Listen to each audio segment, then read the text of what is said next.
Hey people in YouTube land, Zach Hall here. I want to bring you another Bible review today. And today we are going to be looking at a classic with a fresh new updated layout. So this is actually the 1917 Scofield produced by the Bible House. And they are a publisher in Illinois. And they are producing Bibles themselves, actually through Youngblood in the Netherlands and through other binders as well. And they're kind of doing, they got some different options. So they do, the big one they do is the Scofield. And then they've also have a Nepal English Parallel Bible, which is really cool. That one actually looks like it's done by the same people that do the Rock of Ages Study Bible. And then they have a Darby and King James Parallel Bible and some other stuff as well. But this edition comes in genuine leather. One piece. It's very nice, very rugged. So you can see that. It's not going to tear or kind of get marked up, but it's at the same time it is soft, and I think with this breaking in it'll be quite flexible. And so really what I want to do this review, guys, is I've done a review of the Scofield before and the layout and how the systems work. So if you are looking for that type of video, just search my channel, type in Bible Fanatic Scofield, and you can look up that video, and that's where I go more in depth on how to use the Scofield system and what's in it. Today I really want to compare it to the different Scofield editions, and then the font is the digital type #1, which is actually the same font as the Cambridge Clarion, so we'll show that. And then the layout itself is very similar to the Westminster from Youngblood as well. So I want to compare that as well. So we're going to do a lot of comparisons. So again, we're just going to get right in this. So we got a Holy Bible right on the front. It is left justified on the cover. So this is more of an old feel, old style.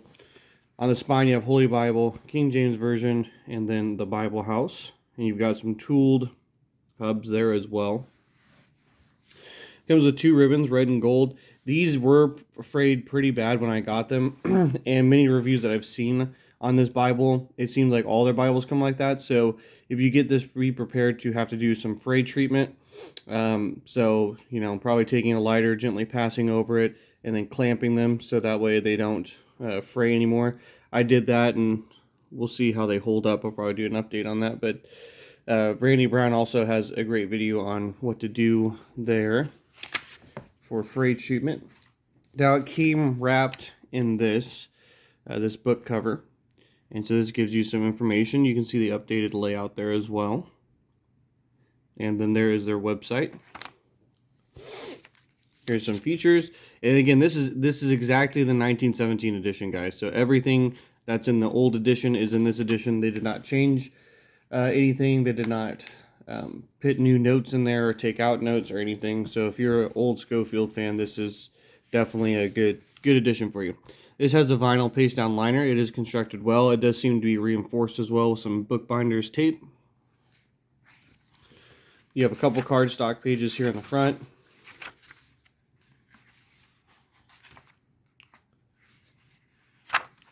And then you have your title page.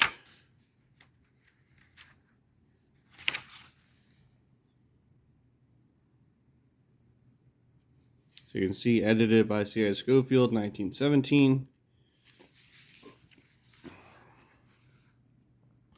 Here's some of the other editions they produced in. So they have hardcover blue, brown, and then hardcover leather like black, and then this genuine leather. And then here's a typesetting, and then it is printed and bound in the Netherlands by Youngblood. Then here's the contents. So again, this is just like the 1917 edition. Here's the introduction. That is from Scofield, not the publishers. And then here is a preface here for the present edition from the current publishers. So you can see here they said, by God's grace, the large demand for this edition of the Bible made it necessary to reset the entire Bible. The material has largely remained unchanged from the 1917 edition. This edition contains some grammatical changes to the text of the introductions. So that's important, guys. So the King James text is not changed or updated. It is the old King James. It's not updated. There's nothing new about that. What they did is they updated the introductions and the footnotes to match modern grammar. So says it contains some grammatical changes to the text of the introductions, section headings, cross-references, and footnotes to improve the reader's experience. The editors also updated abbreviations no longer in common usage to reflect current terminology, and they give you some examples there. And then it says where space allowed, abbreviations were fully spelled out. And so that is their publisher note. Then, of course, you get your list of the books of the Bible.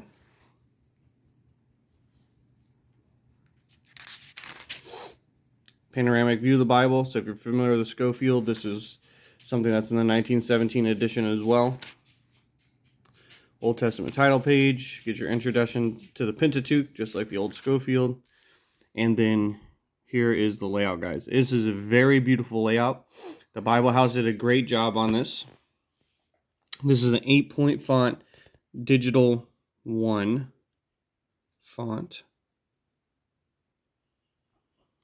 So you can see up here, the introduction is put in paragraph format, spanning page from page, page in to page in, whereas the footnotes actually span just the text, which I think gives it actually a very clean and good look. Also gives you the ability to kind of differentiate between the introductions and the footnotes very quickly. On the side, you have the same references, and from the old Scofield, you have your original titles and headings in this text as well. You have Usher's dates in the corner, and then you have the footnotes. So again, I'm not going to go over necessarily how to use this. If you're a first-time Scofield user and you're looking how to use the Bible, I have reviews on that you could definitely take a look at. The Scofield does have chain references, just like the Thompson chain. They're far less than the Thompson, but they are chain references. So that means essentially you can look up a subject in the Bible and trace it from the beginning to the end. It is verse by verse, just like the old Scofield. Although the layout of this one is almost more like the Scofield 3, which I'll show you here in a second. It is not red letter. It is a black letter text. Then you get to the back of Revelation here. Oh, and I'll also let you know it is not self-pronouncing either. So just keep that in mind. So you have the index, and then you're going to have the scripture proper names. All of that is the same as the 1917 Scofield. So this is actually, again, it's the old 1917, just updated into more modern typesetting. And then at the back, actually, one thing they do add is the McCheyenne reading plan. So there you go. So it gives you a 2-year plan for reading through the Bible. And then you have some of the old Cambridge maps. You have a couple pages of Bible paper here, cardstock page, and then you get these old Cambridge maps, which were in the local church Bible publishers back in the day. And then you have your vinyl cardstock liner.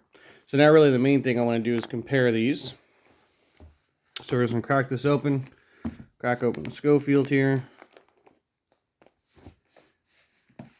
So you can see here's the old 1917 Scofield layout. So it's double column, center column references, whereas this is double column, outer column references. You can see the font comparison. The font and the new one is definitely a more digital, modern font. The old Scofield is a little bit older looking of a font, but it's still very readable. I love the old Scofield font. So let's go to Genesis 1, probably to get a good look at the differences. So there's that introduction. There's your panoramic view of the Bible. So all of that's updated in the beginning there. There's your section on the Pentateuch. So let me get to Genesis here.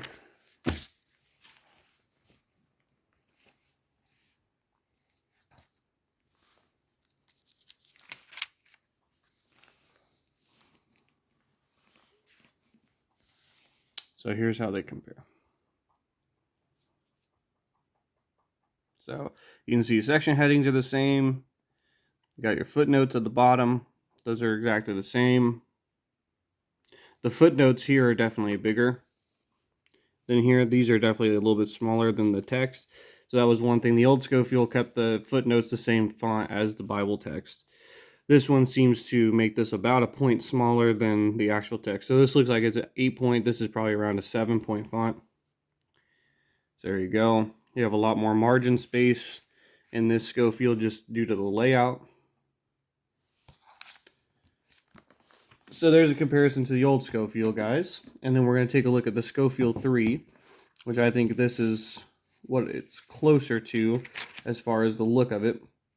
But the Scofield 3 does add new notes and it bridges certain notes and adds to certain old notes and then puts like graphs and charts into the text. So here's the Scofield 3 layout.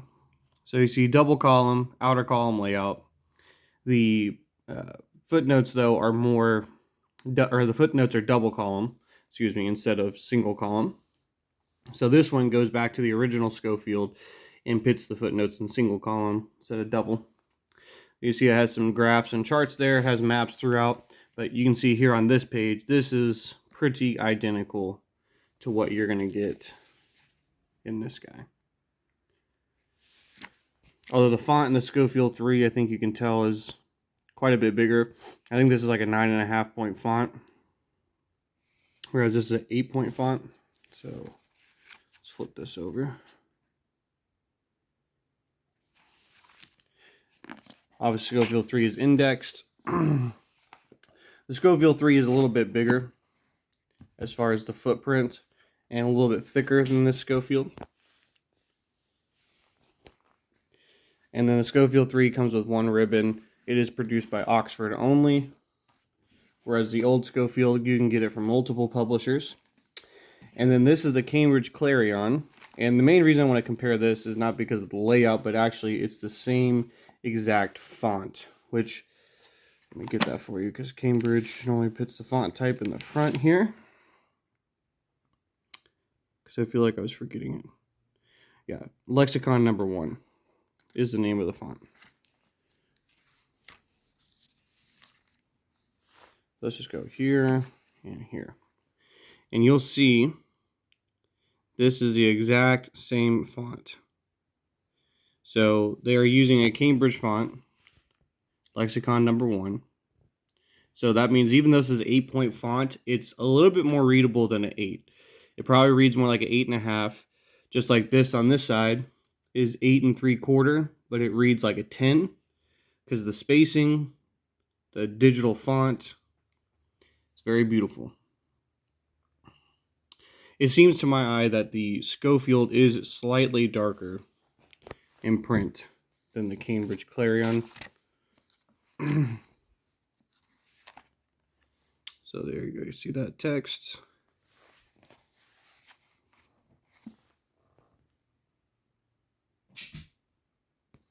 So I thought that was pretty cool. So like you are getting a digital typeface just like the Clarion, yet it's an old classic. And then probably the Bible it compares to the most outside of the Scofields, I would say, is the Westminster Reference Study Bible. Or the Westminster Reference Bible. Because it has the 4 columns and then outer column references. Now the Trinitarian Bible Study Westminster is a 9.6 font. So you can see it does read slightly bigger. Although I would say both of these are eminently readable for sure. But there's an idea of the look at it. And these are very similar footprints as far as the size. It's almost the same thickness and same width and height and everything. Of course, the Westminster comes with 4 ribbon markers. And I think they stopped producing these in the Netherlands. I think they're being printed in Belarus right now. Although I think some people have said they might be switching back. So just be aware that the paper in this is going to be different than probably a new Westminster that you buy. The paper in this one is good. It's about a 30 GSM paper is what they say from their website. And from other reviews I've heard, I think Randy Brown also reached out to them and found out it was 30 GSM.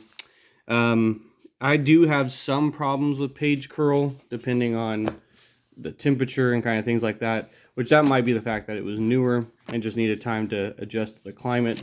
But I have noticed, like I've taken it to church on Sunday or church on Wednesday night, and when I take it from my house to church, you'll have a lot of page curl. So just be aware of that. It may need a couple days to kind of acclimatize to your environment. But the paper is nice. I mean, it's not premium, it's not anything out of the world, but it's definitely doable. You see, so you have some ghosting, but not bad. It's mostly line matched. So that's the other thing to mention. It is a line matched text. And then I did underline here in an axe, so you can look at this. It took the ink very well. Flip this over so you can see, you can kind of see it, but it's not horrible. So just pretty much like any other Bible paper.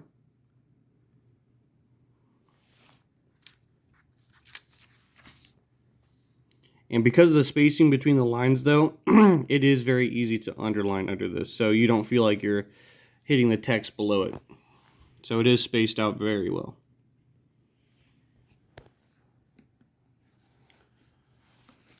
And then I'll show you the comparison on the outside too. So this is what I was talking about.